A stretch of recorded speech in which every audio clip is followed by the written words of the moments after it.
Okay friends, video just ഒന്ന് സ്റ്റോപ്പായി പോയി. നമുക്ക് വീണ്ടും ലാസ്റ്റ് പറഞ്ഞ ടോപ്പിക്ക് തുടങ്ങാം. അപ്പോൾ ഡ്യൂറബിലിറ്റി ഞാൻ പറഞ്ഞിട്ടുണ്ടായിരുന്നത്, ഇപ്പോൾ ഒരു സാംസങ് ഫോണാണ്. സാംസങ് ഫോൺ ഒരു കുഴപ്പമില്ലാണ്ട് എനിക്കൊരു 3 വർഷം യൂസ് ചെയ്യാൻ പറ്റിച്ചാൽ ആ 3 വർഷമാണ് ആ പ്രൊഡക്റ്റിൻ്റെ ഡ്യൂറബിലിറ്റി എന്ന് പറയുന്നത്. റിലയബിലിറ്റി എന്ന് പറഞ്ഞു കഴിഞ്ഞാൽ ഇപ്പോൾ ഫോർ എക്സാമ്പിൾ എനിക്ക് ആ 3 വർഷത്തിൽ സാംസങ് ഫോണ് ഒരു 3 പ്രാവശ്യം ചീത്തയായി. ഓക്കെ, ആ നമ്പർ ഓഫ് പ്രാവശ്യം ആ മൊബൈൽ ചീത്തയായി, എത്ര പ്രാവശ്യം ചീത്തയായി? 3 പ്രാവശ്യം ചീത്തയായി. ആ 3 പ്രാവശ്യത്തിനെയാണ് റിലയബിലിറ്റി എന്ന് പറയുന്നത്. അപ്പോൾ റിലയബിലിറ്റി നമ്മൾ വ്യത്യാസം മനസ്സിലായി വിചാരിക്കുന്നു. അടുത്തത് ഫെർവീഫാണ്. ഫെർവീഫ് എന്ന് പറഞ്ഞു കഴിഞ്ഞാൽ നമ്മൾ ഒരു പ്രോബ്ലം, ഒരു കസ്റ്റമർ ഒരു പ്രൊഡക്റ്റിന് ഒരു പ്രോബ്ലം വന്നു വെച്ചാൽ ആ പ്രോബ്ലം ഹാൻഡിൽ ചെയ്യുക. ഓക്കെ, ആ പ്രോബ്ലം എന്താണ് പ്രോബ്ലം എന്ന് കണ്ടുപിടിച്ചാൽ റെക്ടിഫൈ ചെയ്ത് കൊടുക്കുക. അതിനാണ് ഫെർവീഫ് എന്ന് പറയുന്നത്. റെസ്പോൺസ് എന്ന് പറഞ്ഞാൽ human to human interface. For ഏതെങ്കിലും ഒരു സാംസങ് എന്ന് പറഞ്ഞപ്പോൾ ഫോൺ എടുക്കുകയാണെങ്കിൽ അതിൽ സ്വാഭാവികമായിട്ട് സർവീസ് സെൻറ്റേഴ്സ് ഉണ്ടായിരിക്കും. ആ സർവീസ് സെൻറ്ററിൽ അവിടെ ലൊക്കേഷനിൽ പോയി കഴിഞ്ഞാൽ അവിടെ സർവീസ് ഏജൻസ് ഉണ്ടായിരിക്കും. അവരെന്താണ് പ്രശ്നം നോക്കിയിട്ട് ഐഡൻറ്റിഫൈ ചെയ്ത് ഡാറ്റ കളക്ട് ചെയ്ത് വെച്ച് അത് റെക്ടിഫൈ ചെയ്ത് തരും. അവിടെ എന്താ നടക്കുന്നത്? Direct human to human interface ആണ്. നമ്മൾ അവരെ നോക്കി സംസാരിക്കുന്നു, നമ്മൾ നോക്കി സംസാരിക്കുന്നു, പ്രൊഡക്റ്റിൻ്റെ പ്രശ്നം മനസ്സിലാക്കുന്നു. അവർ പിന്നെ എത്ര പെട്ടെന്നാണ് അവർ ആ പ്രൊഡക്റ്റിൻ്റെ പ്രശ്നം മനസ്സിലാക്കുന്നത്, എത്ര പെട്ടെന്നാണ് അത് റെക്ടിഫൈ ചെയ്ത് ശരിയാക്കി തരുന്നത് എന്നതിലാണ് റെസ്പോൺസ് എന്ന് പറഞ്ഞാൽ കിടക്കും. റെസ്പോൺസ് ടൈം എന്ന് പറയുന്നത്. ഓക്കെ, പിന്നെ ആസ്തെറ്റിക്സ് എന്ന് പറഞ്ഞാൽ സെൻസറി ക്യാരക്ടറിസ്റ്റിക്സ് ആണ്. എന്താണ് ഈ സെൻസറി ക്യാരക്ടറിസ്റ്റിക്സ് എന്ന് പറഞ്ഞാൽ? സിമ്പിളായിട്ട് പറയുകയാണെങ്കിൽ ഒരു ഫോണിൻ്റെ ഡിസൈൻ, പല രീതിയിൽ ഫോൺ ഡിസൈൻ ചെയ്യാം. സ്ലിമ്മായിട്ട് അല്ലെങ്കിൽ നല്ല തിക്കായിട്ട് ഇത്ര വെയിറ്റിൽ ഫോൺ ഡിസൈൻ ചെയ്യാം. അതേപോലെ ക്യാമറ ഇന്ന ഭാഗത്ത് വരണം, ക്യാമറ നടുവിൽ വരണം. ഇപ്പോൾ ഫിംഗർ പ്രിൻറ്റ് വരണമെങ്കിൽ ഓൺ സ്ക്രീൻ ഫിംഗർ പ്രിൻ്റ് ഉണ്ട്, ഫോണിൻ്റെ പിന്നിൽ വരുന്ന പോലെ ഉണ്ട്, ഫോണിൻ്റെ സൈഡിൽ വരുന്ന പോലെ ഉണ്ട്. ഇങ്ങനെ പല രീതിയിൽ നമുക്ക് ഫിംഗർ പ്രിൻറ്റും ഡിസൈനും ഒക്കെ അങ്ങനത്തെ വരുന്ന കാര്യങ്ങളിൽ അതിനൊക്കെയാണ് ഈ ആസ്തെറ്റിക്സ് എന്ന് പറയുക. ഇപ്പോൾ ഓരോ ഫോണിന് ഓരോ രീതിയിലുള്ള സെൻസേഴ്സ് ഉണ്ടായിരിക്കും. ചില ഫോൺ അറ്റൻഡ് ചെയ്യണമെങ്കിൽ ജസ്റ്റ് ഒരു വേവ് കൈ കൊണ്ട് ഇങ്ങനെ കാണിച്ചാൽ ഫോൺ അറ്റൻഡ് ആവും, ടച്ച് ചെയ്യേണ്ട ആവശ്യമില്ല. അങ്ങനത്തെ ചില ഫീച്ചേഴ്സ്, അതിനൊക്കെയാണ് ആസ്തെറ്റിക്സ് എന്ന് പറയുക. പിന്നെ റെപ്യൂട്ടേഷൻ എന്ന് പറഞ്ഞു കഴിഞ്ഞാൽ ഒരു ഫോണിൻ്റെ പെർഫോമൻസ്, കഴിഞ്ഞ കാലങ്ങളിലുള്ള ആ ഒരു ഫോൺ ബ്രാൻഡിൻ്റെ പെർഫോമൻസിനനുസരിച്ചായിരിക്കും ആ ഫോണിൻ്റെ റെപ്യൂട്ടേഷൻ, ആ ബ്രാൻഡിൻ്റെ ഒരു വില. ഓക്കെ, ഇപ്പോൾ കുറേ പേര് പറയാം നല്ല വിലയുള്ള കാർ റോൾസ് റോയ്സ് വാങ്ങണമെങ്കിൽ റോൾസ് റോയ്സ് കാർ വാങ്ങണം കേട്ടോ. മീൻസ് അതിൻ്റെ റെപ്യൂട്ടേഷൻ അത്രയും കൂടുതലാണ്. അതേപോലെ വാങ്ങുന്ന മൊബൈൽ ഫോണിൽ നല്ല റെപ്യൂട്ടേഷനുള്ള കമ്പനി ഇപ്പോൾ നിലവിലുള്ളത് ഐഫോണും OnePlus ആണ്. അത്ര റെപ്യൂട്ടേഷൻ ഒന്നും സാംസങ്ങിന് ഇല്ല. ഓക്കെ, അപ്പോൾ അങ്ങനത്തെ റെപ്യൂട്ടേഷൻ നോക്കിയിട്ട് നമ്മൾ മൊബൈൽ, ഇപ്പോൾ ഫോബായിട്ട് ഒരു മൊബൈൽ വാങ്ങുമ്പോൾ നമ്മൾ ഒരാൾ പറയുമ്പോൾ നല്ല റെപ്യൂട്ടേഷനുള്ള ബ്രാൻഡ്സോ പറയാം. OnePlus വാങ്ങിക്കോളൂ, ഐഫോൺ വാങ്ങിക്കോളൂ, അല്ലെങ്കിൽ ഇന്നത് വാങ്ങിക്കോളൂ, എന്നാൽ വാങ്ങിക്കോളൂ. ഓക്കെ, അതിന് റെപ്യൂട്ടേഷൻ എന്ന് പറയും. അത് കഴിഞ്ഞ കാലത്തുള്ള പെർഫോമൻസ് വെച്ചിട്ട് ആ കമ്പനി കാണിച്ച കഴിഞ്ഞ കാലങ്ങളിൽ വെച്ച് ആ കമ്പനി ആ മോഡലിൽ കാണിച്ച പെർഫോമൻസ് വെച്ചിട്ടാണ് അതിൻ്റെ റെപ്യൂട്ടേഷൻ അല്ലെങ്കിൽ ബ്രാൻഡ് ഫാക്ടർ വരുന്നത്. പിന്നെ ക്വാളിറ്റി, ഇപ്പോൾ മൊബൈലിൻ്റെ കേസ് ഇനി വിട്ടോളൂ, അതൊക്കെ കഴിഞ്ഞു. ഡയമെൻഷൻ, ക്വാളിറ്റി, പെർഫോമൻസ് നമ്മൾ പഠിച്ചു. ഇനി അടുത്ത പോയിന്റിലേക്ക് പോകാം. Quality characteristics. ബേസിക് ആയിട്ടുള്ള ക്വാളിറ്റി ക്യാരക്ടറിസ്റ്റിക്സ് എന്തൊക്കെയാണ്? ആദ്യത്തെ ക്വാളിറ്റി ഓഫ് ഡിസൈൻ. നമ്മൾ ഡിസൈനിൽ കാണിക്കുന്ന ക്വാളിറ്റി, എത്ര നന്നായി ഡിസൈൻ ചെയ്യുന്നു, എത്ര നന്നായി സ്ലിമ്മായിട്ട് ഒരു മൊബൈൽ ഫോൺ ആണെങ്കിൽ മൊബൈൽ ഫോൺ ചെയ്യുന്നു, അല്ലെങ്കിൽ ഒരു കാർ ആണെങ്കിൽ പല മോഡൽ ട്രെൻഡിനനുസരിച്ച് ഡിസൈൻ ചെയ്യുന്നുണ്ടോ, അതിൽ ഡിസൈനിൽ ക്വാളിറ്റി ഉണ്ടോ, അതിനൊക്കെയാണ് ക്വാളിറ്റി ഓഫ് ഡിസൈൻ എന്ന് പറയുക. പിന്നെ ക്വാളിറ്റി ഓഫ് കൺഫോമൻസ് ഞാൻ ഓൾറെഡി പറഞ്ഞിട്ടുണ്ടായിരുന്നു. കൺഫോമൻസ് എന്ന് പറയുന്നത് ഇൻഡസ്ട്രിയൽ സ്റ്റാൻഡേർഡിനെ സ്പെസിഫൈ ചെയ്യുക. ഓക്കെ, ഇൻഡസ്ട്രിയൽ സ്റ്റാൻഡേർഡിന് മീറ്റ് ചെയ്യുക. ഇപ്പോൾ ഇൻഡസ്ട്രിയൽ സ്റ്റാൻഡേർഡ് മൊബൈൽ ഫോണിൻ്റെ കേസിൽ എന്തൊക്കെയായിരുന്നു? പവർ, ബാറ്ററി ബാക്കപ്പ്, അതേപോലെ അതിൻ്റെ എന്താ പറയുക റേഞ്ചിങ് കപ്പാസിറ്റി, ഓഡിയോ കപ്പാസിറ്റി, പിന്നെ ഡിസ്പ്ലേ കപ്പാസിറ്റി, ഇതൊക്കെയാണ് ക്വാളിറ്റി ഓഫ് കൺഫോമൻസ് എന്ന് പറയുക. അത് ഇൻഡസ്ട്രി സ്റ്റാൻഡ് മീറ്റ് ചെയ്യുന്നുണ്ടോ, അതിനാണ് ക്വാളിറ്റി ഓഫ് കൺഫോമൻസ് എന്ന് പറയുക. പിന്നെ ക്വാളിറ്റി അഷുറൻസ് പറഞ്ഞാൽ ഒരു പ്രൊഡക്റ്റ് പൊതുവെ ഇൻഡസ്ട്രിയിലേക്ക് അല്ലെങ്കിൽ പബ്ലിക്കലി ഇറക്കുമ്പോൾ ആ പ്രൊഡക്റ്റ് ഇത്രത്തോളം അതിൻ്റെ ക്വാളിറ്റി ഇത്രത്തോളം അഷ്യൂർഡ് ആണ്. മീൻസ് 90% 95% ആ പ്രൊഡക്റ്റ് വളരെ നല്ലതാണ്, ഇത്ര കൊല്ലം ഒരു പ്രശ്നമില്ലാണ്ട് ഓടും, അതിന് ശേഷം പ്രശ്നം വരാൻ ചാൻസ് ഉള്ളൂ. അതിനാണ് ക്വാളിറ്റി അഷുറൻസ്. മീൻസ് അത്രയും ഒരു ഉറപ്പ്, അതിൻ്റെ ക്വാളിറ്റിയിൽ അത്രയും ഒരു ഉറപ്പ് തരുന്നു. അഷുറൻസ് എന്ന് പറഞ്ഞാൽ ഉറപ്പ് തരുന്നു, അതിനാണ് ക്വാളിറ്റി അഷുറൻസ് എന്ന് പറയുക. പിന്നെ ക്വാളിറ്റി കൺട്രോൾ എന്ന് പറഞ്ഞാൽ ഫോർ എക്സാമ്പിൾ ഇപ്പോൾ ലേറ്റസ്റ്റ് ആയിട്ട് സാംസങ് മൊബൈൽസിലൊക്കെ വരുന്ന പ്രൊസസ്സർ, മൊബൈലിൻ്റെ കേസ് എടുക്കുകയാണെങ്കിൽ സാംസങ് മൊബൈൽസിലൊക്കെ വരുന്ന പ്രൊസസ്സർ എക്സ്നോസിസ് പ്രൊസസ്സറാണ്, EXNOSIS. ഓക്കെ, അപ്പോൾ അതിനുശേഷം സാംസങ് വേറൊരു മോഡൽ പുതിയതായിട്ട് ഇറക്കുമ്പോൾ ഈ എക്സ്നോസിസ് പ്രൊസസ്സറിനെക്കാട്ടിലും മെച്ചമില്ലാത്ത രീതിയിലൊരു പ്രൊസസ്സറാണ് ഇറക്കുന്നത് വെച്ചാൽ അവർ അതിൻ്റെ ക്വാളിറ്റി കൺട്രോൾ ചെയ്ത് പോകുന്നില്ല എന്നാണ് അർത്ഥം. ഓക്കെ, മീൻസ് അവരുടെ ക്വാളിറ്റിയിൽ എവിടെയോ ഒരു മോശം വന്നിട്ടുണ്ട് എന്നാണ് അർത്ഥം. അപ്പോൾ ഒരു പ്രൊഡക്റ്റ് ഇറക്കുമ്പോൾ അത് കഴിഞ്ഞൊരു വേറെ പ്രൊഡക്റ്റ് ഇറക്കുമ്പോൾ കഴിഞ്ഞ പ്രൊഡക്റ്റിനെക്കാട്ടിലും എല്ലാ രീതിയിലും ഗുണങ്ങളോ അല്ലെങ്കിൽ ഫീച്ചേഴ്സോ ഇംപ്രൂവ്ഡ് ആയിരിക്കണം, എന്നാൽ മാത്രമേ അവരുടെ ക്വാളിറ്റി കൺട്രോൾ ചെയ്ത് പോകുള്ളൂ. ഓക്കെ, ബേസിക് ആയിട്ടുള്ള ക്വാളിറ്റി ടൂൾസ് എന്തൊക്കെയാണ് ഇനി നോക്കാം. ബേസിക് ആയിട്ട് 7 ക്വാളിറ്റി ടൂൾസാണ് ഉള്ളത്. എന്താണ് ക്വാളിറ്റി സ്റ്റാൻഡേർഡുകൾ എന്താണ്, ക്വാളിറ്റി ടൂൾസ് എന്തൊക്കെയാണെന്ന് കണ്ടുപിടിച്ചത് ജപ്പാൻ ആൻഡ് ചൈനയാണ്. അതുകൊണ്ട് തന്നെ ഇവരെയാണ് നമ്മൾ ക്വാളിറ്റി ഗുരൂസ് എന്ന് പറയുക. അപ്പോൾ ഈ ക്വാളിറ്റി ടൂൾസ് കണ്ടുപിടിച്ച ജപ്പാൻകാരാണ്. ജപ്പാനത്തെ ഡെമിങ് ആൻഡ് ജുറ എന്ന് പറഞ്ഞ ആൾക്കാരാണ് ക്വാളിറ്റി ടൂൾസ് കണ്ടുപിടിച്ചത്. അതുകൊണ്ട് അവരെയാണ് നമ്മൾ ക്വാളിറ്റി ഗുരൂസ് എന്ന് പറയുന്നത്. എന്തിനാണ് ഈ ക്വാളിറ്റി ടൂൾസ് എന്ന് ചോദിച്ചു കഴിഞ്ഞാൽ ഒരു പ്രൊഡക്റ്റിൻ്റെ അക്യുറസി, അതേപോലെ പെർഫോമൻസ്, കസ്റ്റമർ സാറ്റിസ്ഫിക്കേഷൻ ഒക്കെ കൂട്ടാൻ വേണ്ടിയിട്ട് അതിൻ്റെ ക്വാളിറ്റി കൂട്ടണം. അങ്ങനെ ക്വാളിറ്റി കൂട്ടാൻ ആവശ്യമായിട്ടുള്ള ടൂൾസിനെയാണ് ക്വാളിറ്റി ടൂൾസ് എന്ന് പറയുക. അപ്പോൾ എന്തൊക്കെയാണ് ക്വാളിറ്റി ടൂൾസ് നമുക്ക് നോക്കാം. ബേസിക് ആയിട്ട് 7 ക്വാളിറ്റി ടൂൾസാണ് ഉള്ളത്. ഡെമിങ് ആൻഡ് ജുറാൻ കണ്ടുപിടിച്ചത് ബേസിക് ആയിട്ട് 7 ക്വാളിറ്റി ടൂൾസുകളാണ്. അവ ഒന്ന് check sheet diagram, histogram, Pareto diagram, cos and effect diagram, stratification, scatter diagram, control chart. Okay, ഇങ്ങനെ 7 എണ്ണമാണ് ഉള്ളത്. അപ്പോൾ അതിൽ ആദ്യത്തെ നമുക്ക് നോക്കാം ചെക്ക് ഷീറ്റ് എന്ന് പറഞ്ഞാൽ simple, easy data collection. Okay, ഇപ്പോൾ ഇന്നത്തെ കാലത്ത് ഇതിനൊരു എക്സാമ്പിൾ പറയുകയാണെങ്കിൽ ഫ്ലിപ്കാർട്ടിൽ നമ്മളൊരു പ്രൊഡക്റ്റ് വാങ്ങി വെച്ചാൽ സ്വാഭാവികമായിട്ടും ആ പ്രൊഡക്റ്റ് ഡെലിവറി ആയിക്കഴിഞ്ഞാൽ ഡെലിവറി ഏജൻറ്റ് അല്ലെങ്കിൽ ഡെലിവറി ഏജൻസി ഉണ്ടാവും. അവൻ്റെ അടുത്ത് ഒരു മെസ്സേജ് വരും, നല്ല രീതിയിൽ ഡെലിവർ ചെയ്തോ, റേറ്റ് ചെയ്യണം കേട്ടോ എന്ന് പറഞ്ഞൊരു മെസ്സേജ് വരും. അതിനുശേഷം നമ്മൾ ഫ്ലിപ്കാർട്ടിലേക്ക് കയറി കഴിഞ്ഞാൽ ആ ഡെലിവേർഡ് ആയിട്ടുണ്ടെങ്കിൽ ഫ്ലിപ്കാർട്ടിലേക്ക് കയറി കഴിഞ്ഞാൽ ആ പ്രൊഡക്റ്റിനെ റേറ്റിംഗ് ചെയ്യാൻ പറഞ്ഞിട്ടൊരു മെസ്സേജ്. ഇന്നത്തെ കാലത്ത് ഇത്രയും എളുപ്പമായി ടെക്നിക്കലി ഡെവലപ്പ് ആയതുകൊണ്ട് ഇത്രയും നന്നായിട്ട് റേറ്റിംഗ് ചെയ്യാൻ പറ്റും. പക്ഷെ പണ്ടത്തെ കാലത്ത് ഓരോ വീട്ടിൽ കയറി ചെന്നിട്ട് വേണം എങ്ങനെയുണ്ട് പ്രൊഡക്റ്റ്, എന്തെങ്കിലും പ്രശ്നമുണ്ടോ, അങ്ങനെ കസ്റ്റമറിൻ്റെ റേറ്റിംഗ് കിട്ടണമെങ്കിൽ അങ്ങനെ വേണം. പക്ഷേ ഇന്നത്തെ കാലത്ത് ടെക്നിക്കൽ ഡെവലപ്പ് ആയതുകൊണ്ടൊക്കെ നമ്മുടെ മൊബൈലിലേക്ക് തന്നെ ഡയറക്റ്റ് ഇൻഫോർമേഷൻ എടുക്കാൻ വേണ്ടിയിട്ട് അവർക്ക് കമ്പനിക്ക് സാധിക്കുന്നു. ഓക്കെ, പിന്നെ ഹിസ്റ്റോഗ്രാം എന്ന് പറഞ്ഞാൽ ഇൻഡിക്കേറ്റ് ഷേപ്പ് ഓഫ് ഡിസ്ട്രിബ്യൂഷൻ. നമ്മൾ ഏത് രീതിയിലാണ് ആ പ്രൊഡക്റ്റ് കസ്റ്റമറിലേക്ക് എത്തിക്കുന്നത്, ഡിസ്ട്രിബ്യൂട്ട് ചെയ്യുന്നത്, അതിനെ വെച്ച് വരയ്ക്കുന്ന ഒരു ഡയഗ്രാമാണ് ഹിസ്റ്റോഗ്രാം എന്ന് പറയുന്നത്. ഫോർ എക്സാമ്പിൾ ഞാനിപ്പോൾ ഒരു ചിപ്സ് ഉണ്ടാക്കി, ചിപ്സ് എനിക്ക് പല രീതിയിൽ വിൽക്കാം. ഒന്ന് ഡയറക്റ്റായിട്ട് ഓരോ കസ്റ്റമേഴ്സിന് ഓരോ വീട്ടിൽ പോയിട്ട് നല്ല ചിപ്സാണ് അങ്ങനെയെന്നൊക്കെ പറഞ്ഞ് വിൽക്കാം. അതല്ലെങ്കിൽ ബേക്കറിയിൽ കൊണ്ടുപോയി വിൽക്കാം. ഇപ്പോൾ ബേക്കറിയിൽ കൊണ്ടുപോയി വയ്ക്കുമ്പോൾ എനിക്ക് ഡയറക്റ്റായി കസ്റ്റമറിൻ്റെ അടുത്ത് മീറ്റ് ചെയ്യേണ്ട ആവശ്യമില്ല, എനിക്ക് കസ്റ്റമറിനെ തേടി പോകേണ്ട ആവശ്യമില്ല. ഒരുവിധം നല്ല ബേക്കറികളാണെങ്കിൽ, നല്ല ക്വാളിറ്റിയുള്ള ബേക്കറീസ് ആണെങ്കിൽ അവർ നമ്മുടെ പ്രോഡക്റ്റിൻ്റെ ക്വാളിറ്റി നോക്കിയിട്ടേ അവർ ഓർഡർ വാങ്ങുള്ളൂ. അപ്പോൾ അവിടെ വരുന്ന കസ്റ്റമർ സ്വാഭാവികമായിട്ടും ആ ഒരു നമ്മുടെ പ്രൊഡക്റ്റ് വളരെ ഈസി ആയിട്ട് സെയിൽ ചെയ്ത് കൊണ്ടുപോകും. നമ്മൾ കസ്റ്റമറിനെ മീറ്റ് ചെയ്ത് കൊടുക്കുന്നതിനാട്ടിലും എളുപ്പത്തിൽ ആ ഒരു പ്രൊഡക്റ്റിൻ്റെ സെയിൽ ഈസി ആയിട്ട് നടക്കും. അപ്പോൾ പല രീതിയിൽ നമുക്ക് പ്രൊഡക്റ്റ് കസ്റ്റമറിലേക്ക് എത്തിക്കാം. അതിനനുസരിച്ച് വരയ്ക്കുന്ന ഒരു ഡയഗ്രാമാണ് ഹിസ്റ്റോഗ്രാം.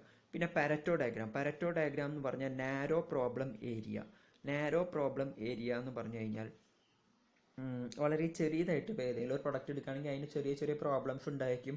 ആ പ്രോബ്ലംസ് ഉള്ള ഭാഗം ഏതാണെന്ന് മനസ്സിലാക്കി വരയ്ക്കുന്ന ഒരു ഡയഗ്രാമാണ് പാരറ്റോ ഡയഗ്രാം. ഇപ്പോൾ ഒരു ഫോൺ എടുക്കുകയാണെങ്കിൽ ചിലപ്പോൾ ചെറിയ പ്രോബ്ലംസ് ആ ഫോണിന് പറഞ്ഞു കഴിഞ്ഞാൽ ചിലപ്പോൾ അതിൻ്റെ ക്യാമറ പോരാ, അല്ലെങ്കിൽ റാം പോരാ, അല്ലെങ്കിൽ റാം ഇപ്പോൾ 6 GB ഉണ്ടെങ്കിലും ഹാങ് ആവുന്നു.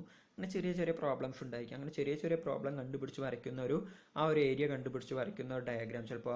അപ്പോൾ അങ്ങനെ ഇപ്പോൾ ഫോർ എക്സാമ്പിൾ ബാറ്ററിയിലാണ് പ്രശ്നം വെച്ചാൽ ആ ഫോണിൻ്റെ പ്രശ്നം എന്താ, ബാറ്ററിയാണ്. അപ്പോൾ ബാറ്ററി സിസ്റ്റം കംപ്ലീറ്റ് മാറ്റണം. അല്ലെങ്കിൽ ഇപ്പോൾ ഡിസൈനിൽ പ്രശ്നം എന്ന് പറഞ്ഞാൽ അവിടെയാണ് പ്രശ്നം, ഡിസൈനിൻ്റെ ക്വാളിറ്റിയിലാണ് മാറ്റം വരുത്തേണ്ടത്. അങ്ങനെ മനസ്സിലാക്കി വരയ്ക്കുന്ന ഡയഗ്രാം പാരറ്റോ ഡയഗ്രാം. പിന്നെ കോസ് ആൻഡ് ഇഫക്റ്റ് ഡയഗ്രാം എന്ന് പറഞ്ഞാൽ ഒരു ഫോൺ ഇപ്പോൾ ഞാൻ ഇറക്കി, ചില ഫോണിനുണ്ടാവാൻ പോകുന്ന പ്രോബ്ലം ഏതൊക്കെയാണ്, ഓക്കെ, ആ പ്രോബ്ലം ഏതൊക്കെയാണ്, പ്രോബ്ലം ഉണ്ടാവാൻ ചാൻസ് ഉള്ള ഫാക്ടേഴ്സ് ഏതൊക്കെയാണെന്ന് മനസ്സിലാക്കുക. ആ പ്രോബ്ലം ശ്രദ്ധിക്കുക, പ്രോബ്ലം ഏതൊക്കെയാണ് എന്നല്ല, പ്രോബ്ലം ഏതൊക്കെയാണ് ശരിയാണ്, പക്ഷെ ആ പ്രോബ്ലം ഉണ്ടാവാൻ ചാൻസ് ഉള്ള ഫാക്ടേഴ്സ് എന്തൊക്കെയാണ് നോക്കുക. ഇപ്പോൾ എനിക്ക് എൻ്റെ ഇപ്പോൾ 2 GB റാമുള്ള ഫോണാണെന്ന് വെച്ചാൽ ഞാൻ അതിലൊരു 19 ആപ്പ് കയറ്റി കഴിഞ്ഞാൽ ഒരിക്കലും ആ റാം ആ ലോഡ് താങ്ങില്ല. ഓക്കെ, അപ്പോൾ അതിലൊരു സെർട്ടൈൻ ലിമിറ്റ് ഉണ്ട്. ഓക്കെ, അപ്പോൾ അതിൻ്റെ പ്രോബ്ലം എന്താണ്, ആ പ്രോബ്ലം ഉണ്ടാവാനുള്ള ഫാക്ടേഴ്സ് എന്താണ്, അതിന് വെച്ച് വരയ്ക്കുന്ന ഡയഗ്രാമാണ് കോസ് ആൻഡ് ഇഫക്റ്റ് ഡയഗ്രാം എന്ന് പറയുന്നത്. പിന്നെ സ്ട്രാറ്റിഫിക്കേഷൻ എന്ന് പറഞ്ഞു കഴിഞ്ഞാൽ എഫക്റ്റ് ഓഫ് ഡിസ്ക്രീറ്റ് കോഴ്സസ് എന്ന് പറഞ്ഞാൽ ഒരിക്കലും വിചാരിക്കാണ്ട് വരുന്ന പ്രശ്നങ്ങൾ. ഇപ്പോൾ ഞാൻ ഫോർ എക്സാമ്പിൾ ഐഫോൺ തന്നെ വാങ്ങി, പക്ഷേ അതിൻ്റെ ക്യാമറ പോക്കാണ്. ചിലപ്പോൾ ഏതെങ്കിലും പ്രൊഡക്റ്റിൽ ഏതെങ്കിലും ഒരു രീതിയിലുള്ള പ്രശ്നങ്ങൾ വരികയാണ്, അൺഎക്സ്പെക്റ്റഡ് ആയിട്ട് വിചാരിക്കാത്ത രീതിയിൽ വരുന്ന പ്രശ്നങ്ങൾ, ഡിസ്ക്രീറ്റ് കോഴ്സസ്, അത് വെച്ച് വരയ്ക്കുന്ന ഒരു ഇൻഫോർമേഷൻ ഡാറ്റയാണ് സ്ട്രാറ്റിഫിക്കേഷൻ എന്ന് പറയുന്നത്. പിന്നെ scatter diagram, effect of continuous cases. Scatter diagram എന്ന് പറഞ്ഞാൽ ഒരു പ്രൊഡക്റ്റ് കണ്ടിന്യൂസ് ആയിട്ട് ഒരേ പ്രശ്നം റിപ്പീറ്റ് ചെയ്ത് വരികയാണെങ്കിൽ അത് വെച്ച് വരയ്ക്കുന്ന ഡയഗ്രാമിനെയാണ് സ്കാറ്റർ ഡയഗ്രാം. ഒരു പ്രൊഡക്റ്റ് കണ്ടിന്യൂസ് ആയിട്ട് കാണിച്ച പ്രശ്നം വീണ്ടും അവരുടെ ബാക്കിയുള്ള പ്രൊഡക്റ്റിലും കാണിക്കുകയാണെങ്കിൽ, അല്ലെങ്കിൽ സെയിം പ്രൊഡക്റ്റ് അല്ലെങ്കിൽ ഡിഫറെൻറ്റ് പ്രൊഡക്റ്റ് എന്ത് വേണമെങ്കിലും, സെയിം പ്രൊഡക്റ്റ് തന്നെ സെയിം പ്രോബ്ലം കുറേ പ്രാവശ്യം കാണിക്കുകയാണ്, അല്ലെങ്കിൽ ഡിഫറെൻറ്റ് പ്രൊഡക്റ്റ് സെയിം പ്രോബ്ലം ഒരേ പ്രാവശ്യം തന്നെ വീണ്ടും കാണിക്കുകയാണെങ്കിൽ അതിനെ പറയുന്ന പേരാണ് സ്കാറ്റർ ഡയഗ്രാം. ഓക്കെ, അത് വെച്ച് വരയ്ക്കുന്ന ഡയഗ്രാമിൻ്റെ പേരാണ് സ്കാറ്റർ ഡയഗ്രാം. പിന്നെ കൺട്രോൾ ചാർട്ട് എന്ന് പറഞ്ഞു കഴിഞ്ഞാൽ ഈ കാണുന്ന പ്രശ്നങ്ങളൊക്കെ പരിഹരിക്കാൻ വേണ്ടി എടുക്കുന്ന തീരുമാനങ്ങൾ അല്ലെങ്കിൽ എടുക്കുന്ന ആക്ഷൻസ് ഏതൊക്കെയാണ് നമ്മൾ നോട്ട് ചെയ്ത് വെക്കുന്നു, ഒരു ചാർട്ട് ഉണ്ടാക്കുന്നു, അതിനാണ് കൺട്രോൾ ചാർട്ട് എന്ന് പറയുക. ഓക്കെ, ഇതാണ് ബേസിക് ആയിട്ടുള്ള 7 ക്വാളിറ്റി ടൂൾസ് പരീക്ഷയ്ക്ക് ചോദിക്കാറുണ്ട്. പിന്നെ ഈ ഒരു ക്വാളിറ്റി ടൂൾ വെച്ച് എങ്ങനെയാണ് നമ്മൾ പ്രോബ്ലത്തിനെ അനലൈസ് ചെയ്യുന്നത് നമുക്ക് നോക്കാം. ഈ ഒരു ക്വാളിറ്റി ടൂൾ വെച്ചിട്ട് പ്രോബ്ലത്തിനെ എങ്ങനെ അനലൈസ് ചെയ്യാം, അല്ലെങ്കിൽ ഏതെങ്കിലും ഒരു ക്വാളിറ്റി ടൂൾ 7 ക്വാളിറ്റി ടൂൾ പഠിച്ചു ഏത് വേണമെങ്കിലും ഉപയോഗിക്കാം. ക്വാളിറ്റി ടൂൾ വെച്ചിട്ട് എങ്ങനെയാണ് പ്രോബ്ലംസിനെ അനലൈസ് ചെയ്യാൻ നോക്കാം. അപ്പോൾ ഒരു ടാസ്ക് 1 ഒരു പാരറ്റോ ഡയഗ്രാം വരയ്ക്കുക. നമുക്ക് കിട്ടുന്ന കംപ്ലൈൻറ്റുകൾ അനുസരിച്ച് ഒരു പാരറ്റോ ഡയഗ്രാം വരയ്ക്കുക. എന്തായിരുന്നു Pareto diagram? Narrow problem area ഞാൻ പറഞ്ഞു, ചെറിയ പ്രോബ്ലംസ് എന്താണ് വരുന്ന ആ പ്രോബ്ലംസ് ഏത് സെക്ഷനിലാണ് വരുന്നത് കണ്ടുപിടിച്ചിട്ട് ഒരു ഡയഗ്രാം വരയ്ക്കുന്നു. ഓക്കെ, അപ്പോൾ കസ്റ്റമർ കംപ്ലൈൻറ്റ് ഏത് ഭാഗത്തുനിന്നാണ് നോക്കുക. കുറേ കസ്റ്റമർ കംപ്ലൈൻറ്റ് നമുക്ക് ഇഷ്ടം പോലെ കിട്ടും. ഇപ്പോൾ ഒരു മൊബൈൽ വാങ്ങാൻ അതിൻ്റെ കസ്റ്റമർ കംപ്ലൈൻറ്റ് നമുക്ക് ഇഷ്ടം പോലെ കിട്ടും. പല രീതിയിലായിരിക്കും, പല സെക്ഷനിലായിരിക്കും ഓരോ കസ്റ്റമറിൻ്റെ കംപ്ലൈൻറ്റ്. ചില കസ്റ്റമേഴ്സിന് ചിലപ്പോൾ പറയും ക്യാമറ പോരാ, ചിലവർ പറയും ബാറ്ററി പോരാ, ചിലവർ പറയും പെർഫോമൻസ് പോരാ, ചിലവർ പറയും ഡിസൈൻ പോരാ. അങ്ങനെ പല രീതിയിലെ കംപ്ലൈൻറ്റ്സ് പല രീതിയിൽ നിന്ന് കിട്ടും. അപ്പോൾ ഇതിലാണ് ഹയർ ഫ്രീക്വൻസി നോക്കുക, ഏത് സെക്ഷനിലാണ് കൂടുതലായിട്ട് കംപ്ലൈൻറ്റ് വന്നിരിക്കുന്നത്. ചിലപ്പോൾ ഡിസൈനിലായിരിക്കാം, ചിലപ്പോൾ ക്യാമറയിലായിരിക്കാം, ചിലപ്പോൾ പെർഫോമൻസിലായിരിക്കാം. എന്താ വെച്ചാൽ ഫോണിൻ്റെ കേസ് എടുക്കുകയാണെങ്കിൽ അങ്ങനെ അത് വെച്ചിട്ട് ആ പെർസെൻറ്റേജ് കണ്ടുപിടിക്കുക. ഇന്ന സെക്ഷനിൽ ഇത്ര പെർസെൻറ്റേജ് ഓഫ് കസ്റ്റമർ ഇത്ര പെർസെൻറ്റേജ് ഓഫ് ഫ്രീക്വൻസിയിൽ പ്രശ്നമുണ്ട് എന്ന് മനസ്സിലാക്കിയിട്ട് ഒരു ഡയഗ്രാം വരയ്ക്കുന്നു. അതിനാണ് പാരറ്റോ ഡയഗ്രാം എന്ന് പറയുക. അങ്ങനെ ക്യുമുലേറ്റീവ് പെർസെൻറ്റേജ് കണ്ടുപിടിച്ച് വരയ്ക്കുന്ന ഒരു ഡയഗ്രാമിനെയാണ് പാരറ്റോ ഡയഗ്രാം. ഇതിൻ്റെ ഒക്കെ ഒരു പെർസെൻറ്റേജ് കണ്ടുപിടിക്കുക, അതിനെ ക്യുമുലേറ്റീവ് പെർസെൻറ്റേജ് എന്ന് പറയുന്നത്. ടോട്ടലായിട്ട് നോക്കിയിട്ട് ഒരു ആവറേജ് പെർസെൻറ്റേജ് കണ്ടുപിടിക്കുക. ഓക്കെ, പിന്നെ ടാസ്ക് 2 എന്ന് പറഞ്ഞാൽ കോസ് ആൻഡ് ഇഫക്റ്റ് ഡയഗ്രാം വരയ്ക്കുക. ഫോർ എക്സാമ്പിൾ ഇവിടെ ഹൈവേ ആക്സിഡൻ്റ് ആണ് ഉണ്ടാക്കിയിരിക്കുന്നത്. ഒരു ഹൈവേ ആക്സിഡൻറ്റ് ഉണ്ടാവുകയാണെങ്കിൽ ഫോർ എക്സാമ്പിൾ എനിക്ക് ഹൈവേയിൽ ഈ ഒരു സെർട്ടൈൻ ഹൈവേയിൽ നമ്പർ ഓഫ് ആക്സിഡൻറ്റ്സ് കമ്പാരിറ്റീവ്ലി കൂടുന്നുണ്ട്. കാരണം എന്താണെന്ന് നോക്കുക. ചിലപ്പോൾ ചില സ്ഥലത്ത് ചെറിയ കുഴി അല്ലെങ്കിൽ പാച്ച് വർക്ക് ചെയ്യേണ്ടി ഉണ്ടാവും, അല്ലെങ്കിൽ വണ്ടി അവിടെ ഓവർ സ്പീഡിൽ പോയിക്കൊണ്ടിരിക്കുകയാണ്, സ്പീഡ് കൺട്രോൾ ചെയ്യണം, അപ്പോൾ ചെല്ലുന്ന സെർട്ടൈൻ സ്ഥലത്ത് നിന്ന് ടോളുകൾ വേണം. അങ്ങനത്തെ രീതിയിൽ പല രീതിയിലുള്ള തീരുമാനങ്ങളുണ്ട്. അപ്പോൾ എന്താണ് കോസ്, ആക്സിഡൻറ്റ് ഉണ്ടാവാനുള്ള കാരണം എന്താണ്, ആക്സിഡൻറ്റ് കൊണ്ട് ഉണ്ടാകുന്ന എഫക്റ്റുകൾ എന്തൊക്കെയാണ്, അപ്പോൾ റെക്ടിഫൈ ചെയ്യാൻ എന്തെങ്കിലും പറ്റുമോ, അത് നോക്കിയിട്ട് വരയ്ക്കുന്ന ഒരു ഡയഗ്രാമാണ് കോസ് ആൻഡ് ഇഫക്റ്റ് ഡയഗ്രാം എന്ന് പറയുന്നത്. ഓക്കെ, പിന്നെ മൂന്നാമത്തെയാണ് സ്കാറ്റർ ഡയഗ്രാം എന്ന് പറയുന്നത്. ഈ cause and effect relationship establish ചെയ്തെടുക്കാൻ വേണ്ടിയിട്ടാണ് സ്കാറ്റർ ഡയഗ്രാം വരയ്ക്കുന്നത്. മീൻസ് സ്വാഭാവികമായിട്ട് ഒരു ഹൈവേയിൽ കോസ് ആൻഡ് ഇഫക്റ്റ് ഡയഗ്രാം വരയ്ക്കുമ്പോൾ ചിലപ്പോൾ ഫോർ എക്സാമ്പിൾ ഹൈവേയിൽ പാച്ച് വർക്കിൻ്റെ ആവശ്യമുണ്ടെന്ന് വിചാരിക്കുക, ഒരു എക്സാമ്പിൾ. ഓക്കെ, പാച്ച് വർക്ക് ഉണ്ടാവുന്നത് കൊണ്ട് അവിടെ പാച്ച് വർക്ക് ആവശ്യമുണ്ട്, അതുകൊണ്ടാണ് അവിടെ ആക്സിഡൻറ്റ് ഉണ്ടാവുന്നത്. അതാണ് നമുക്ക് കോസ് ആൻഡ് ഇഫക്റ്റ് ഡയഗ്രാമിൽ കിട്ടിയെന്ന് വിചാരിക്കുക. അപ്പോൾ ആ ഒരു ആക്സിഡൻറ്റ് വീണ്ടും ഉണ്ടാവുകയാണെങ്കിൽ അങ്ങനെ ആക്സിഡൻറ്റ് വീണ്ടും ഉണ്ടാവുകയാണ്, അത് വെച്ച് വരയ്ക്കുന്ന ഡയഗ്രാമിനെയാണ് സ്കാറ്റർ ഡയഗ്രാം എന്ന് പറയുന്നത്. സ്കാറ്റർ ഡയഗ്രാം ഞാൻ പറഞ്ഞു, ഒരു കോസ് എന്തെങ്കിലും ഒരു പ്രശ്നം, കോസ് എന്ന് പറഞ്ഞാൽ എന്തെങ്കിലും ഒരു പ്രശ്നം വീണ്ടും ഉണ്ടാവുകയാണെങ്കിൽ അത് വെച്ച് വരയ്ക്കുന്ന ഡയഗ്രാമിനെയാണ് സ്കാറ്റർ ഡയഗ്രാം. അപ്പോൾ ഈ സ്കാറ്റർ ഡയഗ്രാമും കോസ് ആൻഡ് ഇഫക്റ്റ് ഡയഗ്രാമും തമ്മിൽ ഒരു ചെറിയ ലിങ്ക് ഉണ്ട്. ഓക്കെ, സംഭവം മനസ്സിലായല്ലോ. ഒരു ഹൈവേയിൽ ഇപ്പോൾ ഒരു ആക്സിഡൻറ്റ് ഉണ്ടായി വെച്ചാൽ ആ ആക്സിഡൻറ്റ് പാച്ച് വർക്ക് കാരണമാണ് ഉണ്ടായി വെച്ചാൽ അതിനെയാണ് അത് വെച്ച് വരയ്ക്കുന്ന diagram cos and effect diagram. ഈ കോസ് ആൻഡ് ഇഫക്റ്റ് ഡയഗ്രാം എന്താ കാണിക്കുന്നത്, പാച്ച് വർക്ക് ആവശ്യമുണ്ട്, അതാണ് അവിടുത്തെ പ്രശ്നം. സ്കാറ്റർ ഡയഗ്രാം എന്ന് പറഞ്ഞാൽ ആക്സിഡൻറ്റ് വീണ്ടും ആ ഒരു പ്രശ്നം കാരണം ഉണ്ടാവുകയാണ്. അപ്പോൾ സ്കാറ്റർ ഡയഗ്രാമും കോസ് ആൻഡ് ഇഫക്റ്റ് ഡയഗ്രാം തമ്മിൽ ഒരു റിലേഷൻ ഉണ്ട്. ഓക്കെ, പിന്നെ 4 ടാസ്ക് 4 എന്ന് പറയുന്നത് stratify the situation of work area. Work ഏരിയനനുസരിച്ച് മീൻസ് ചിലപ്പോൾ നമ്മൾ വർക്ക് ചെയ്യുന്ന ഏരിയ നന്നായിരിക്കില്ല, പല രീതിയിലുള്ള ഏരിയാസ് ആയിരിക്കും, ചിലപ്പോൾ നല്ല രീതിയിൽ എംപ്ലോയീസിനോട് വർക്ക് ചെയ്യാൻ പറ്റില്ല, അതുകൊണ്ട് ചില ഇഷ്യൂസ് ഉണ്ടായിരിക്കും.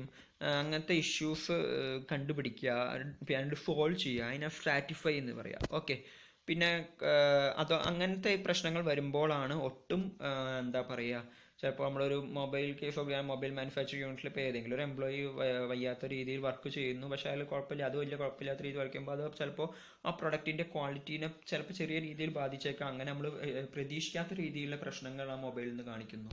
ഓക്കെ, പിന്നെ ക്വാളിറ്റി, അടുത്ത ടോപ്പിക്കിലേക്ക് പോവാണ്. Quality circle, definition, role and function of quality circle. Okay, എന്താണ് ഈ ക്വാളിറ്റി സർക്കിൾ, അതിൻ്റെ റോൾ എന്താണ്, അതിൻ്റെ ഫങ്ഷൻസ് എന്താണെന്ന് നമ്മൾ പഠിക്കുന്നത്. ഈ ക്വാളിറ്റി സർക്കിൾ എന്ന് പറഞ്ഞാൽ ഒന്നുമല്ല, ഒരു ചെറിയ ഗ്രൂപ്പ് ഓഫ് പീപ്പിൾ എന്താ ചെയ്യുന്നത്, ഒരേപോലെയുള്ള ഒരു ജോലി ചെയ്യുന്നു. ഒരു ഗ്രൂപ്പ് ഓഫ് പീപ്പിൾ ഒരേ ജോലി ചെയ്യുന്നു. എന്തിനു വേണ്ടിയിട്ട്? ഒരു പ്രൊഡക്റ്റിൻ്റെ ക്വാളിറ്റി പ്രോബ്ലംസ്, മീൻസ് പ്രൊഡക്റ്റിൻ്റെ ക്വാളിറ്റിയിൽ വരുന്ന പ്രോബ്ലംസ് അനലൈസ് ചെയ്യാൻ വേണ്ടിയിട്ട്, ഐഡൻറ്റിഫൈ ചെയ്യാൻ വേണ്ടിയിട്ട്, സോൾവ് ചെയ്യാൻ വേണ്ടിയിട്ട് ഒരു സ്മോൾ ഗ്രൂപ്പ് ഓഫ് പീപ്പിൾ ഒരേ ജോലി ചെയ്യുന്നു. ഇതിനെയാണ് ക്വാളിറ്റി സർക്കിൾ എന്ന് പറയുക. ഏതൊരു ഇൻഡസ്ട്രി എടുത്താലും അവിടെ ഒരു ക്വാളിറ്റി സർക്കിൾ ഉണ്ടായിരിക്കും. മീൻസ് അവരെന്താ ചെയ്യുന്നത്, എല്ലാവരും ഒരേ ജോലിയാണ് ചെയ്യുന്നത്. എന്താ ചെയ്യുന്നത്, പ്രോബ്ലം ഉണ്ടോ എന്ന് നോക്കുന്നു, അനലൈസ് ചെയ്യുന്നു, പ്രോബ്ലം എന്താണെന്ന് കണ്ടുപിടിക്കുന്നത്, എങ്ങനെ സോൾവ് ചെയ്യാമെന്ന് കണ്ടുപിടിച്ച് സോൾവ് ചെയ്യുന്നു. അതാണ് ക്വാളിറ്റി സർക്കിളിൻ്റെ എന്താ പറയുക റോൾ. ഓക്കെ. പിന്നെ ബേസിക്കലി ഓരോ പ്രൊഡക്റ്റിൻ്റെയും മേത്ത് ഇപ്പോൾ മൊബൈൽ ഫോൺ ഇറക്കുമെന്ന് വെച്ചാൽ ഓരോ മൊബൈൽ ഫോണിൻ്റെ മേത്ത് ഒരു അരമണിക്കൂർ ടു 1 മണിക്കൂറിൻ്റെ ഇടയിൽ ദിവസം ഓരോ വീക്കിലും അവർ വർക്ക് ചെയ്തിട്ട് അവിടെ എന്തൊക്കെയാണ് പ്രശ്നം എന്നൊക്കെ നോക്കിയിട്ട് ഐഡൻറ്റിഫൈ ചെയ്ത് സമയമെടുത്ത് അത് പ്രശ്നം പരിഹരിക്കുന്നുണ്ട്. ഓക്കെ. പിന്നെ ക്വാളിറ്റി സർക്കിളിൻ്റെ വേറെ പേരുകളാണ് small group, action circle, excellence circle, human resource circle, productivity circle. ഓരോ കമ്പനിയിലും ഓരോ ഇൻഡസ്ട്രി, പല രീതിയിൽ ഇൻഡസ്ട്രികളുണ്ടല്ലോ, പല ഇൻഡസ്ട്രിയിലും ഇങ്ങനെ പല പേരിലും ഈ ക്വാളിറ്റി സർക്കിളിന് അറിയപ്പെടും. Small group, action circle, excellence circle, HR circle, human resource circle, productivity circle. Okay. ഈ ക്വാളിറ്റി സർക്കിളിൻ്റെ ഒബ്ജക്റ്റീവ് എന്താ? ഒന്ന് സെൽഫ് ഡെവലപ്മെൻറ്റ് എന്ന് പറഞ്ഞാൽ ഇവർ ചെയ്ത ഡ്യൂട്ടി തന്നെ ദിവസം ഒരേ ഗ്രൂപ്പ് ഓഫ് പീപ്പിൾ ചെയ്തുകൊണ്ടിരിക്കുമ്പോൾ അവർ സ്വാഭാവികമായിട്ടും തനിയെ ഡെവലപ്പായി വരും. ഓക്കെ. ഒരു പ്രശ്നം പരിഹരിച്ചു, അപ്പോൾ അടുത്ത പ്രശ്നം പരിഹരിക്കാനുള്ള ഒരു എനർജി ഉണ്ടാവും. അതും പരിഹരിച്ചാൽ അത്രയും കോൺഫിഡൻസ് ക്രിയേറ്റ് ചെയ്യും. അപ്പോൾ സെൽഫ് കോൺഫിഡൻസ് ക്രിയേറ്റ് ചെയ്യും. മ്യൂച്വൽ ഡെവലപ്മെൻറ്റ് ഇപ്പോൾ ഒരാൾക്ക് പ്രോബ്ലം ഒന്നും ആൾക്ക് അത് സോൾവ് ചെയ്യാൻ അറിയില്ല വെച്ചാൽ ഒപ്പം ഉള്ള ആൾ പറഞ്ഞു കൊടുക്കുന്നു. അങ്ങനെ മ്യൂച്വലായിട്ട് ഒരാൾ മാത്രം ഡെവലപ്പ് ചെയ്ത് പോകല്ലാണ്ട് ആ ഗ്രൂപ്പ് തന്നെ ഡെവലപ്പ് ആവുമ്പോൾ കമ്പനി ഡെവലപ്പ് ആവുള്ളൂ. പിന്നെ ഇംപ്രൂവ്മെൻറ്റ് ഇൻ ക്വാളിറ്റിയിൽ ഇംപ്രൂവ്മെൻറ്റ് വരുന്നുണ്ട്. പിന്നെ ഇംപ്രൂവ്മെൻറ്റ് ഇൻ കമ്മ്യൂണിക്കേഷൻ ആൻഡ് ആറ്റിറ്റ്യൂഡിലും കമ്മ്യൂണിക്കേഷനിലൊക്കെ ഇംപ്രൂവ്മെൻറ്റ് വരുന്നുണ്ട്. പിന്നെ വേസ്റ്റ് റിഡക്ഷൻ, വേസ്റ്റ് ഉണ്ടാവുന്നത് കുറയുന്നു. ജോബ് സാറ്റിസ്ഫിക്കേഷൻ, ജോലി ചെയ്യുന്ന സാറ്റിസ്ഫിക്കേഷൻ കൂടുന്നു. പിന്നെ കോസ്റ്റ് റിഡക്ഷൻ, ചിലവ് കുറയുന്നു. കാരണം അത്രയും ചിലവ് കുറച്ച് അത്രയും ക്വാളിറ്റി കൊടുക്കാൻ പറ്റുമെന്ന് ഗ്രൂപ്പായിട്ട് പരിശ്രമിച്ച് ചെയ്തുകൊണ്ടിരിക്കുകയാണ്. അങ്ങനെ കോസ്റ്റ് റിഡക്ഷൻ വരുന്നു. പിന്നെ ഇംപ്രൂവ്മെൻറ്റ് ഇൻ പ്രൊഡക്ടിവിറ്റി കൂടുന്നു. സേഫ്റ്റി ഇംപ്രൂവ്മെൻറ്റ് ഉണ്ടാവുന്നു. പിന്നെ പ്രോബ്ലം സോൾവിങ് ഓപ്പർച്യൂണിറ്റി, ഒരു പ്രോബ്ലം സോൾവ് ചെയ്യാൻ ഓപ്പർച്യൂണിറ്റി ഓരോരുത്തർക്കും ഈക്വലായിട്ട് കിട്ടുകയാണ്. ഒരാൾക്കും കൂടുതലും ഒരാൾക്ക് കുറവും കിട്ടുന്നില്ല. കാരണം ഒരേ ജോലിയാണ് ചെയ്യുന്നത്, ഇത്ര നമ്പർ ഓഫ് ജോലി, സെയിം നമ്പർ ഓഫ് ജോലി തന്നെ സെയിം നമ്പർ ഓഫ് ടൈംസിലാണ് എല്ലാവരും ചെയ്യുന്നത്. പിന്നെ ടീം ബിൽഡിംഗ്, ഇങ്ങനത്തെ ടീമുകൾ ബിൽഡ് ആകുമ്പോൾ ആ ടീം നല്ല സ്ട്രോങ് ആയി ഡെവലപ്പായി വരുമ്പോൾ കമ്പനീൻ്റെ പ്രൊഡക്റ്റിനെ നല്ല രീതിയിൽ അത് ബാധിക്കും. പിന്നെ ലിങ്ക് ഓൾ ലെവൽ ഫോർ എല്ലാ രീതിയിലുള്ള ജോലികളെയും എല്ലാ മാനേജ്മെൻറ്റുകളെയും ക്വാളിറ്റി സർക്കിളാണ് ലിങ്ക് ചെയ്യുന്നത്. മീൻസ് ഫോർ എക്സാമ്പിൾ ഒരു കാറിൻ്റെ ഒരു പാർട്ട് എന്താ പറയുക, ഒരു കാറിൻ്റെ സ്റ്റിയറിംഗ് ആണ് ഇപ്പോൾ ഉണ്ടാക്കുന്നത് വിചാരിക്കുക. അപ്പോൾ ആ സ്റ്റിയറിംഗ് ഉണ്ടാക്കുമ്പോൾ സ്വാഭാവികമായിട്ടും സ്റ്റിയറിംഗിൻ്റെ മെറ്റീരിയൽ, അതിലത്തെ പ്രശ്നങ്ങൾ എന്താണെന്ന് അതിൻ്റെ ആ പ്രൊഡക്റ്റിൻ്റെ പ്രശ്നങ്ങൾ എന്താണെന്ന് കണ്ടുപിടിക്കുന്നത് ക്വാളിറ്റി സർക്കിളാണ്. അപ്പോൾ ഈ ക്വാളിറ്റി സർക്കിൾ ഇതാണ് പ്രശ്നങ്ങൾ കണ്ടുപിടിച്ചിട്ട് ആ certain area of workers, means ഇവിടെ ചിലപ്പോൾ മാനുഫാക്ചറിങ് യൂണിറ്റിലായിരിക്കാം, അല്ലെങ്കിൽ ഡിസൈനിങ് യൂണിറ്റിലായിരിക്കാം, അവിടെ പോയിട്ട് ഇതാണ് പ്രശ്നം എന്ന് പറയുന്നു. എന്നിട്ട് അത് സോൾവ് ചെയ്യാനുള്ള ഐഡിയാസ് അവർ കൊടുക്കുന്നു. അതിനനുസരിച്ച് ബാക്കിയുള്ളവർ വർക്ക് ചെയ്യുന്നു. ഓക്കെ. അപ്പോൾ ഇവർ ഈ ക്വാളിറ്റി സർക്കിൾ എല്ലാ രീതിയിലെ വർക്കേഴ്സിനെയും കൂടിയിട്ട് ലിങ്ക് ചെയ്യുന്നുണ്ട്. എല്ലാ മാനേജ്മെൻറ്റത്തെ എല്ലാ ലെവലിൽ, എല്ലാ രീതിയിലായി, ഹയർ പൊസിഷനായിരിക്കും ലോവർ പൊസിഷനിലിരിക്കുന്ന എല്ലാ ആൾക്കാരെയും കൂടിയിട്ട് കണക്ട് ചെയ്യുന്നുണ്ട്, അല്ലെങ്കിൽ ലിങ്ക് ചെയ്യുന്നുണ്ട്. പിന്നെ അപ്പം അങ്ങനെ ആകുമ്പോൾ കൂടുതൽ ആൾക്കാർ ഒരു വർക്കിൽ ഇൻവോൾവ് ആണ്. അപ്പോൾ അതിൻ്റെ ആ വർക്ക് ചെയ്യാനുള്ള ഇൻട്രസ്റ്റ് പൊതുവെ കൂടുകയാണ്. പിന്നെ ഇംപ്രൂവ് പാർട്ടിസിപ്പേഷൻ കൂടുകയാണ്. ആൾക്കാർ കൂടുമ്പോൾ അതിൽ പാർട്ടിസിപ്പേഷൻ കൂടുകയല്ലേ.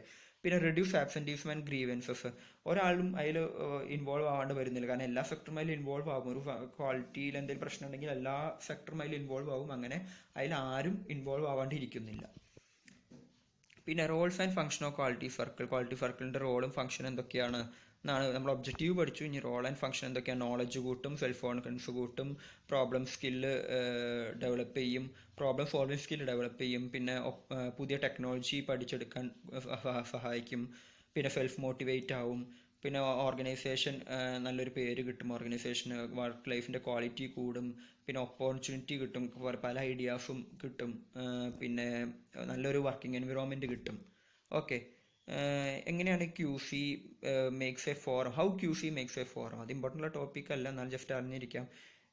എങ്ങനെയാണ് ഒരു QC ചെയ്യുന്നത്? മെയിനായിട്ട് ആദ്യം ഒരു ട്രെയിനിങ് ഉണ്ടാവും, അതിനൊരു കോമ്പറ്റീഷൻ ഉണ്ടാവും, പിന്നെ ഒരു മോട്ടിവേഷൻ ഉണ്ടാവും, ഇവാലുവേഷൻ ഉണ്ടാവും, റിവ്യൂ ഉണ്ടാവും. ഓക്കെ.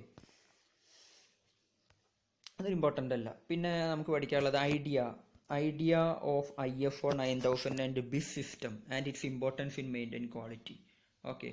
ISO 9000 എന്ന് പറയുന്ന പിന്നെ ആൻഡ് BIS എന്ന് പറഞ്ഞ BIS എന്ന് പറഞ്ഞ സിസ്റ്റത്തിൻ്റെ ഐഡിയ എന്താണ്, അല്ലെങ്കിൽ അതിൻ്റെ ഇമ്പോർട്ടൻസ് എന്താണ് ക്വാളിറ്റി മെയിൻറ്റെയിൻ ചെയ്യുന്നതിൽ? ISO 9000ൻ്റെയും പിന്നെ BIS സിസ്റ്റത്തിൻ്റെയും ഐഡിയയും ഇമ്പോർട്ടൻസും എന്താണ് എന്നുള്ളതാണ് നമ്മൾ പഠിക്കുന്നത്. എന്തായിരിക്കും ISO എന്ന് പറയുന്നത്? ഇൻ്റർനാഷണൽ ഓർഗനൈസേഷൻ ഓഫ് സ്റ്റാൻഡേർഡൈസേഷൻ, അല്ലെങ്കിൽ ഇൻ്റർനാഷണൽ ഓർഗനൈസേഷൻ ഫോർ സ്റ്റാൻഡേർഡ്, ഇങ്ങനെ രണ്ട് രീതിയിലും പറയാം. ഓക്കെ. ISO എന്ന് പറഞ്ഞാൽ ഇൻ്റർനാഷണൽ സ്റ്റാൻഡേർഡ് ഓർഗനൈസേഷൻ എന്നാണ്, ഇൻ്റർനാഷണൽ ഓർഗനൈസേഷൻ ഫോർ സ്റ്റാൻഡേർഡൈസേഷൻ എന്നും പറയാം. ഓക്കെ. ഈ IFO എന്താ, IFOൻ്റെ ഹെഡ്ക്വാർട്ടറാണ് ജനീവ, സ്വിറ്റ്സർലാൻഡത്തെ ജനീവയിലാണ് ഇതിൻ്റെ ഹെഡ് ക്വാർട്ടർ വരുന്നത്. ഓക്കെ, അവർ ക്വാളിറ്റീനെ ഡിഫൈൻ ചെയ്യുന്നത് ഇങ്ങനെയാണ്. എന്താണ് അവർ ക്വാളിറ്റി ഡിഫൈൻ ചെയ്യുന്നത്? ഒരു സിസ്റ്റത്തിൻ്റെ ക്വാളിറ്റി മീറ്റ് ആവുക എന്ന് പറഞ്ഞു കഴിഞ്ഞാൽ ആ സിസ്റ്റം ഏതൊരു പ്രൊഡക്റ്റ് ആണെങ്കിലും കസ്റ്റമറിന് വളരെ എളുപ്പത്തിൽ അത് ഉപയോഗിക്കാൻ പറ്റണം. ആ ഒരു പ്രൊഡക്റ്റിനെ കുറിച്ച് എളുപ്പത്തിൽ മനസ്സിലാക്കാനും പറ്റണം, ഉപയോഗിക്കാനും പറ്റണം. ഒന്ന്. രണ്ടാമത്തെ കാര്യം, അതിൻ്റെ സർവീസ്, ആ പ്രൊഡക്റ്റിൻ്റെ സർവീസ് കസ്റ്റമറിനെ സാറ്റിസ്ഫൈ ചെയ്തിരിക്കണം. മീൻസ് എന്തെങ്കിലും പ്രശ്നങ്ങൾ പറഞ്ഞ് കസ്റ്റമർ വരികയാണെങ്കിൽ എത്രയും പെട്ടെന്ന് ആ പ്രൊഡക്റ്റിൻ്റെ പ്രശ്നം എന്താ പറയുക, തീർത്തു കൊടുക്കണം.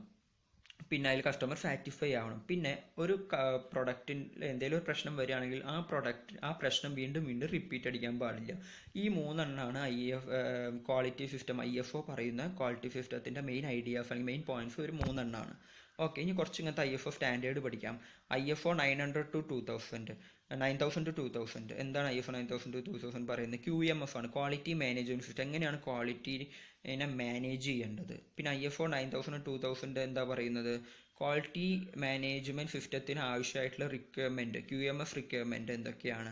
മീൻസ് ഒരു സർട്ടിഫിക്കേഷൻ ചെയ്ത് കൊടുക്കണമെങ്കിൽ ആവശ്യമുള്ള റിക്വയർമെൻറ്റ്, ക്വാളിറ്റി മാനേജ്മെൻറ്റ് സിസ്റ്റത്തിൽ ആവശ്യമുള്ള റിക്വയർമെൻറ്റ് എന്തൊക്കെയാണ്? ഒരു പ്രൊഡക്റ്റിന് IFO സർട്ടിഫിക്കറ്റ് കൊടുക്കണമെങ്കിൽ ആവശ്യമുള്ള ക്വാളിറ്റി മാനേജ്മെൻറ്റ് സിസ്റ്റത്തിൻ്റെ റിക്വയർമെൻറ്റ് എന്തൊക്കെയാണ്? അതാണ് IFO 9000 to 2000 പറഞ്ഞിരിക്കുന്നത്.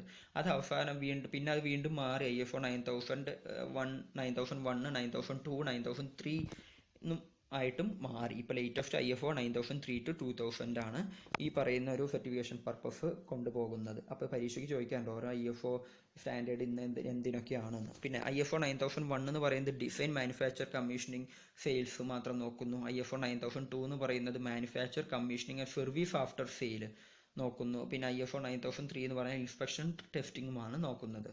ഓക്കെ, പിന്നെ IFO 9004 ആണെങ്കിൽ എല്ലാത്തിലും ഈ IFO 2000 ഉണ്ട് കേട്ടോ. IFO 9004 to 2000 എന്താ പറയുന്നത്? QMS guide line four performance improve, quality management system guide lines. എന്തൊക്കെയാണ് ക്വാളിറ്റി മാനേജ് ചെയ്യാനുള്ള ഗൈഡ് ലൈൻസ് എന്തൊക്കെയാണ്? ഒരു പ്രൊഡക്റ്റിന് പെർഫോമൻസ് ഇംപ്രൂവ് ചെയ്യാൻ വേണ്ടിയിട്ട് ക്വാളിറ്റി മാനേജ്മെൻറ്റ് സിസ്റ്റത്തിലുള്ള ഗൈഡ് ലൈൻ എന്തൊക്കെയാണ് എന്നാണ് പറയുന്നത്. പിന്നെ ബിഫ് എന്ന് പറഞ്ഞാൽ IFO രൂപീകരിച്ച പോലെ തന്നെ IFO രൂപീകരിച്ചപ്പോൾ അതേ ഇമ്പോർട്ടൻസ് ബിഫിനുണ്ട്. ബിഫായിരുന്നു ശരിക്കും ഒരു ബേസിക് ഐഡിയ, അതായിരുന്നു ആദ്യം വരേണ്ടത്. പക്ഷേ IFO ആണ് ആദ്യം വന്നത്. ബിഫ് നമ്മൾ ഇന്ത്യയിൽ റെപ്രസെൻറ്റ് ചെയ്യുന്ന ഒരു സ്റ്റാൻഡേർഡാണ്. ബ്യൂറോ ഓഫ് ഇന്ത്യൻ സ്റ്റാൻഡേർഡ്, ഇന്ത്യയിൽ റെപ്രസെൻറ്റ് ചെയ്തൊരു സ്റ്റാൻഡേർഡാണ് ബിഫായിരുന്നു ശരിക്കും വേൾഡിൽ ആദ്യം വരുന്നത്. പക്ഷേ IFO ആണ് ആദ്യം വന്നത്. ഓക്കെ, IFO പറയുന്നത് തന്നെയാണ് ബിഫും പറയുന്നത്. ഇന്ത്യയിൽ ബിഫിൻ്റെ ഒപ്പം തന്നെ അതേപോലെ IFO, IEC and world standard service network കൂടിയും ഇന്ത്യയിൽ റെപ്രസെൻ്റ് ആവുന്നുണ്ട്. ഓക്കെ, ബിഫ് എന്ന് പറയുന്നത് IFOയിലും ഉണ്ട്, IECയിലും ഉണ്ട്, WSSNലും ഉണ്ട് എന്നർത്ഥം. ഓക്കെ, ഇതൊക്കെ വലിയ വലിയ സ്റ്റാൻഡേർഡൈസേഷൻ യൂണിറ്റ്സ് ആണ്, കമ്മിറ്റികളാണ്. അതിലൊക്കെ നമ്മുടെ ബിഫിന് സ്ഥാനമുണ്ട് എന്നർത്ഥം. പിന്നെ 8 മാനേജ്മെൻറ്റ് പ്രിൻസിപ്പിൾ എന്തൊക്കെയാണ്? ക്വാളിറ്റി മാനേജ് ചെയ്യാൻ വേണ്ടിയിട്ടുള്ള ഒരു 8 സംഭവങ്ങൾ എന്തൊക്കെയാണെന്നാണ് പഠിക്കുന്നത്. ഒന്ന്, കസ്റ്റമർ ഫോക്കസ്, കസ്റ്റമറിനെ ഫോക്കസ് ചെയ്യണം. ലീഡർഷിപ്പ്, നല്ലൊരു ലീഡർഷിപ്പ് വേണം. ഇൻവോൾവ്മെൻറ്റ് ഓഫ് പീപ്പിൾ, എല്ലാ രീതിയിലുള്ള വർക്കേഴ്സിനെ ഇൻവോൾവ് ചെയ്തിരിക്കണം. പ്രോസസ് അപ്രോച്ച്, ഒരു പ്രശ്നം ഉണ്ടായാൽ അതിനെ ഏത് രീതിയിലാണ് അപ്രോച്ച് ചെയ്യുന്നത്? Positive approach, negative approach. പിന്നെ സിസ്റ്റം അപ്രോച്ച് ടു മാനേജ്മെൻറ്റ്, ഒരു സിസ്റ്റം ക്വാളിറ്റി മാനേജറിനെ ഏത് രീതിയിലാണ് അപ്രോച്ച് ചെയ്യുന്നത്? നല്ല നല്ല പുതിയ ടൂൾസുകൾ വന്നു കഴിഞ്ഞാൽ അത് വാങ്ങി നോക്കുന്നുണ്ടോ, അത് വെച്ച് ഉപയോഗിക്കുന്നുണ്ടോ? ഓക്കെ, പിന്നെ കണ്ടിന്യൂസ് ആയിട്ട് ഇമ്പ്രൂവ്മെൻറ്റ് വേണം. പിന്നെ factual approach to decision making, ഒരു ഡിസിഷൻ എടുക്കാൻ നല്ലൊരു അപ്രോച്ച് വേണം. ചിലപ്പോൾ നല്ലൊരു ഡിസിഷൻ എടുക്കാൻ പറ്റില്ല നല്ലൊരു ലീഡറിന്, അപ്പോൾ ആ ലീഡറിനെ മാറ്റി നല്ലൊരു ലീഡറിനെ കൊണ്ടുവരണം. പിന്നെ മ്യൂച്വലി ബെനിഫിഷ്യൽ സപ്ലൈ റിലേഷൻഷിപ്പ്, കസ്റ്റമറിനെ മാത്രം സാറ്റിസ്ഫൈ അല്ല, സപ്ലൈ ചെയ്യുന്ന ആൾക്കാരെ സാറ്റിസ്ഫൈ ചെയ്ത് മ്യൂച്വലി ബെനിഫിഷ്യലായിട്ട് അവർക്കും കമ്പനിക്കും ഗുണമുള്ള രീതിയിൽ പോയിട്ട് വേണം കസ്റ്റമറിലേക്ക് ആ പ്രൊഡക്റ്റ് എത്തിക്കാൻ. ഓക്കെ, എന്നാൽ നല്ല രീതിയിൽ ആ പ്രൊഡക്റ്റ് കസ്റ്റമറിലേക്ക് എത്തുള്ളൂ. Total quality management. ഓക്കെ, എന്താ ഈ ടോട്ടൽ ക്വാളിറ്റി മാനേജ്മെൻറ്റ് പറയുന്നത്?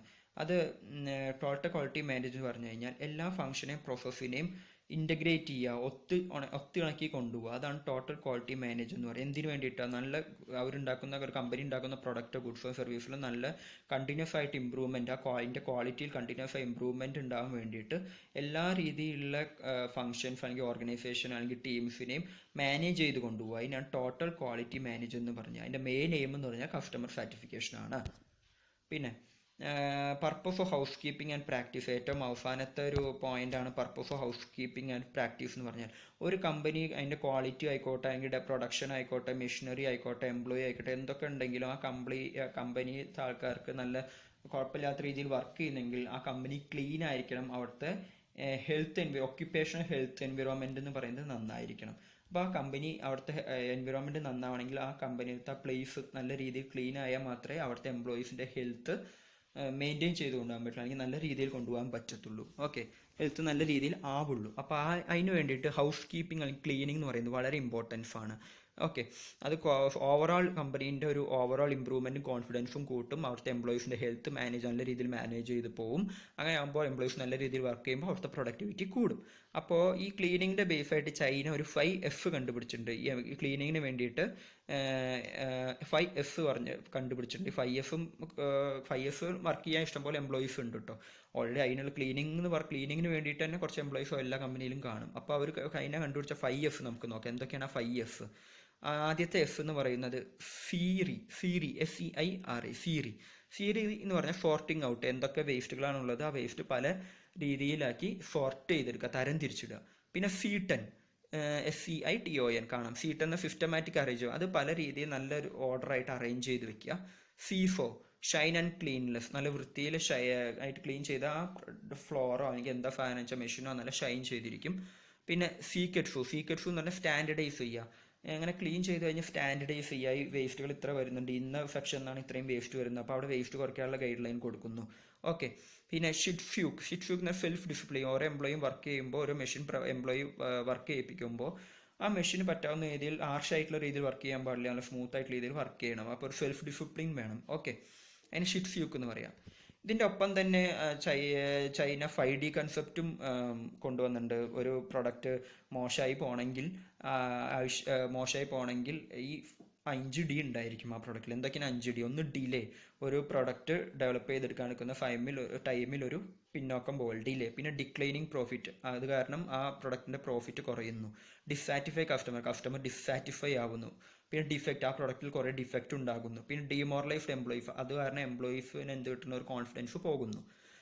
പിന്നെ കൈഫ് എന്ന് പറഞ്ഞ ഒരു ക്വാളിറ്റി ടൂൾ ഉണ്ട്. കൈഫ് എന്ന് പറഞ്ഞാൽ ചൈന കൊണ്ടുവന്നത് തന്നെയാണ് കൈഫൻ എന്താ പറയുന്നത് പറഞ്ഞാൽ, ഒരു പ്രൊഡക്റ്റിൻ്റെ ക്വാളിറ്റി കൂട്ടണമെങ്കിൽ ഒരിക്കലും അതിൻ്റെ മെഷീനറീസിലോ അല്ലെങ്കിൽ ഡിസൈനിലോ ഒന്നുമല്ല കാര്യം. ഏറ്റവും ഇമ്പോർട്ടൻസ് വരുന്നത് ആ കമ്പനിയിൽ വർക്ക് ചെയ്യുന്ന ആൾക്കാരിൽ ഉണ്ടാകുന്ന ഇമ്പ്രൂവ്മെൻ്റ് ആണ്. അത് താഴ്ന്ന തട്ടിലുള്ള എംപ്ലോയീസ് ആയാലും ശരി, നല്ല ഹയർ പൊസിഷനിലുള്ള എംപ്ലോയീസ് ആയാലും ശരി, അവരിൽ വരുന്ന ചെറിയ ഇമ്പ്രൂവ്മെൻറ്റ്, ദിവസം വർക്ക് ചെയ്യുമ്പോൾ ഉണ്ടാകുന്ന ചെറിയ ഇമ്പ്രൂവ്മെൻറ്റിലാണ് ഒരു പ്രൊഡക്റ്റിൻ്റെ ക്വാളിറ്റി കൂടുന്നത്. The prime motto being small improvement led to big benefit. അങ്ങനെ ചെറിയ ഇമ്പ്രൂവ്മെൻറ്റുകളാണ് വലിയ ലാഭങ്ങൾ ആ കമ്പനിക്ക് ഉണ്ടാക്കി കൊടുക്കുന്നതെന്നാണ് കൈഫൻ പറയുന്നത്. ഓക്കെ, അപ്പോൾ ഈ ഒരു എംപ്ലോയബിലിറ്റി എന്നുള്ള സബ്ജക്റ്റ് തീർന്നിരിക്കുന്നു. ഓരോ ടോപ്പിക് മനസ്സിലായെങ്കിൽ ആ സ്ലൈഡ് റിപ്പീറ്റ് അടിച്ച് കേൾക്കുക. ഇതിനുള്ള ക്വസ്റ്റ്യൻസ് എന്തൊക്കെയാണ് വരിക, ക്വസ്റ്റ്യൻ പേപ്പർ എന്തൊക്കെയാണ്, ലിങ്ക് ഞാൻ പിന്നീട് ഗ്രൂപ്പിൽ ഇട്ട് തരാം. അപ്പോൾ ബൈ.